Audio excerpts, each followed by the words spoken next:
Assalamualaikum warahmatullahi wabarakatuh.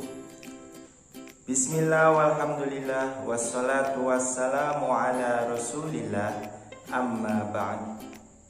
Anak-anakku yang soleh dan solehah, bertemu lagi bersama program pembelajaran jarak jauh Pendidikan Agama Islam dan Budi Pekerti bersama KKG PAI Kecamatan Harjamukti, Kota Cirebon. Beriman, berilmu, berbudaya. Kaifa halukum? Alhamdulillah, ma'an najah tajdid.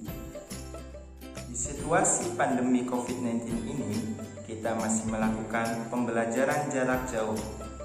Tapi kemudian pembelajaran jarak jauh ini jangan sampai menurunkan semangat belajar kita. Kemudian sesuai dengan anjuran pemerintah, mari laksanakan 5M. M yang pertama adalah memakai masker. M yang kedua adalah mencuci tangan menggunakan sabun dan air yang mengalir.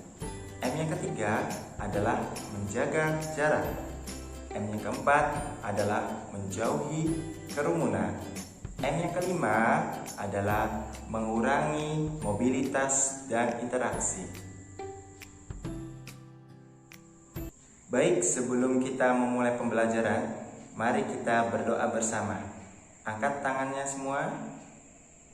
Bismillahirrahmanirrahim.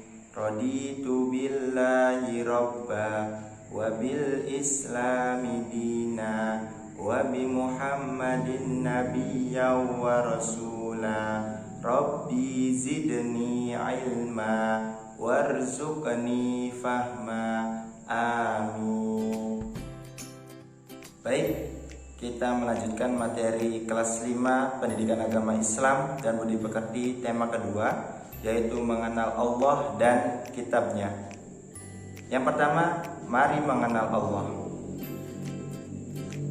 Bagaimana kita mengenal Allah? Ya, mengenal Allah salah satunya yaitu melalui Asmaul Husna. Asmaul Husna adalah nama-nama baik dan indah untuk Allah. Jumlah Asmaul Husna ada 99. Di kelas 5 ini kita hanya mempelajari 4 dari 99 Asmaul Husna, yaitu yang pertama adalah Al-Mumit, yang kedua adalah Al-Hayyu, yang ketiga adalah Al-Qayyum, dan yang terakhir adalah Al-Ahad. Al-Mumit itu artinya yang maha mematikan. Allah bersifat Al-Mumit, berarti Allah berkuasa untuk mematikan semua yang diciptakannya. Kematian setiap makhluk adalah kehendak Allah Subhanahu wa Ta'ala. Segala yang hidup di dunia ini akan mengalami kematian. Benda-benda di alam semesta akan mengalami kehancuran. Semua itu karena Allah memiliki sifat Al-Mumit yang maha mematikan.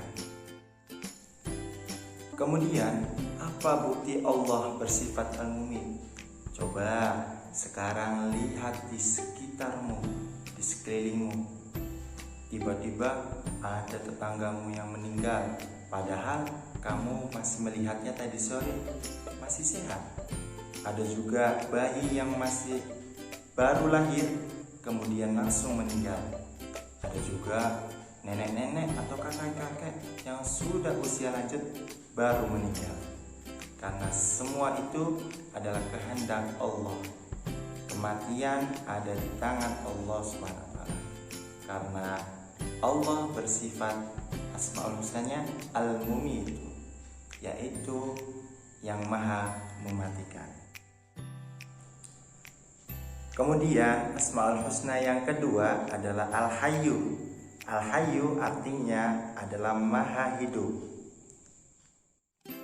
Allah memiliki sifat Al-Hayyu, berarti Allah maha hidup. Kehidupan Allah kekal dan abadi.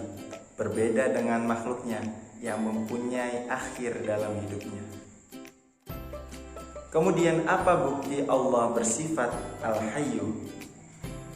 Perhatikanlah pergantian siang dan malam, atau terbit dan terbenamnya matahari dan bulan.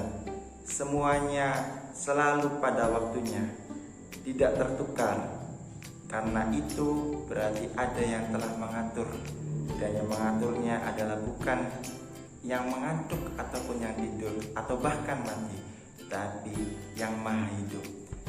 Nah, maka oleh karena itu Allah bersifat hidup, karena buktinya adalah keteraturan alam semesta ini. Asmaul Husna yang ketiga adalah Al-Qayyumu. Al-Qayyumu artinya yang maha berdiri sendiri. Allah bersifat Al-Qayyumu berarti Allah zat yang maha mandiri, tidak bergantung kepada makhluknya.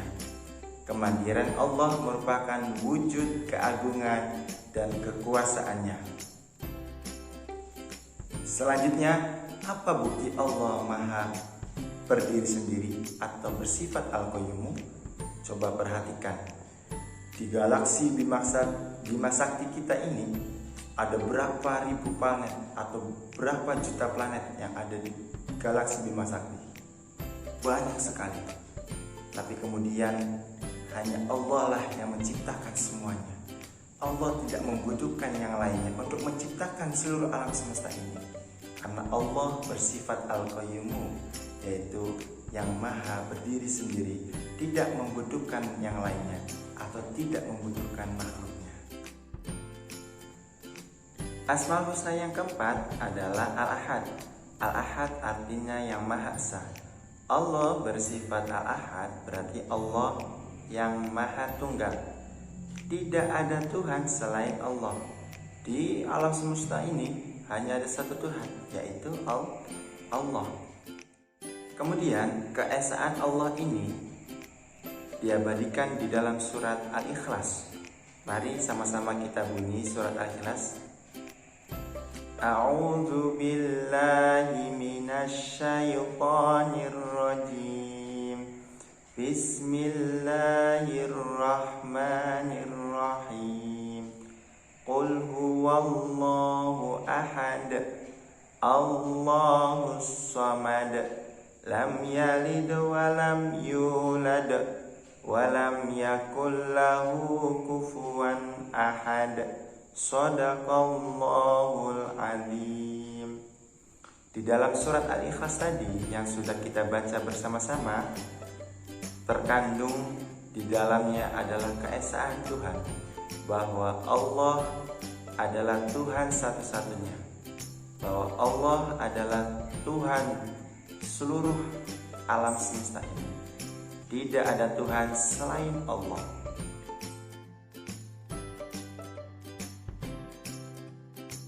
Kitab Allah berisi tentang ajaran-ajaran yang bersumber dari Allah.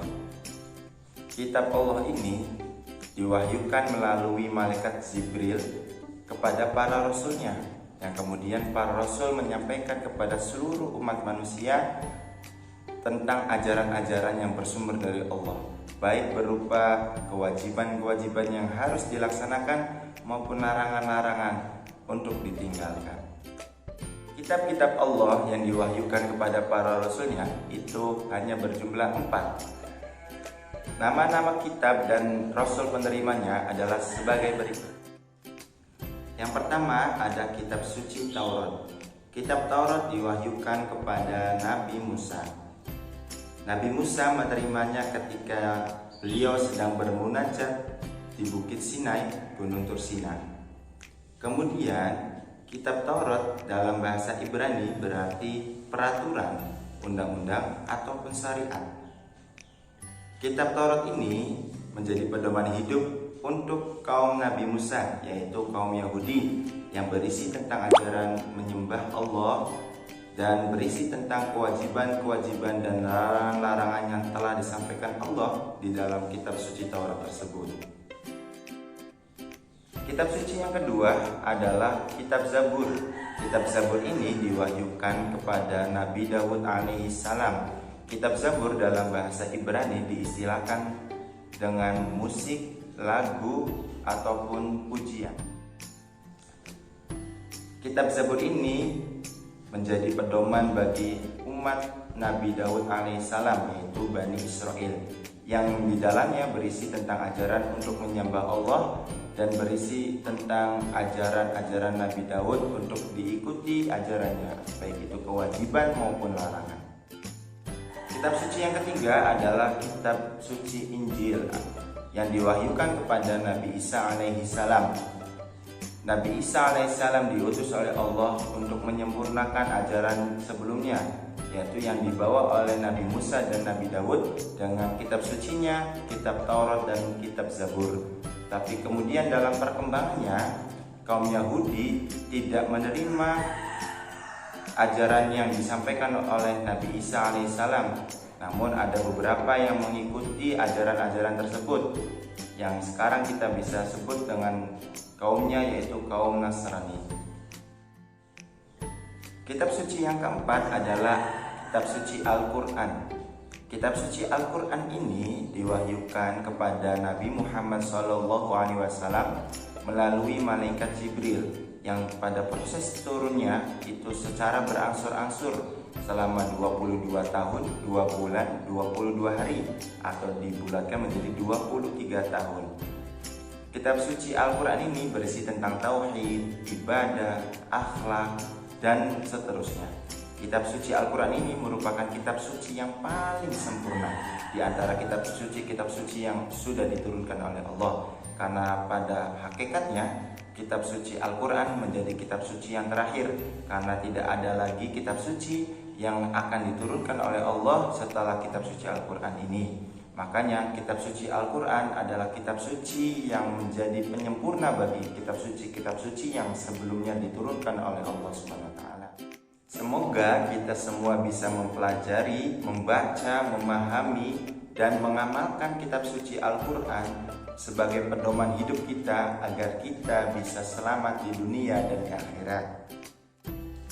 Mungkin itu saja anak-anak yang bisa Bapak sampaikan. Kurang lebihnya mohon maaf dan terima kasih atas perhatiannya. Semoga kita semua tetap dalam kesehatan, mendapatkan keberkahan, dan selalu diistiqomahkan di dalam kebaikan. Baik, sekian dari Bapak. Terima kasih atas perhatiannya dan mohon maaf bila ada kata-kata yang salah. Mungkin itu saja yang bisa Bapak sampaikan. Jazakumullah khairul jaza wal afu minkum. Wassalamualaikum warahmatullahi wabarakatuh.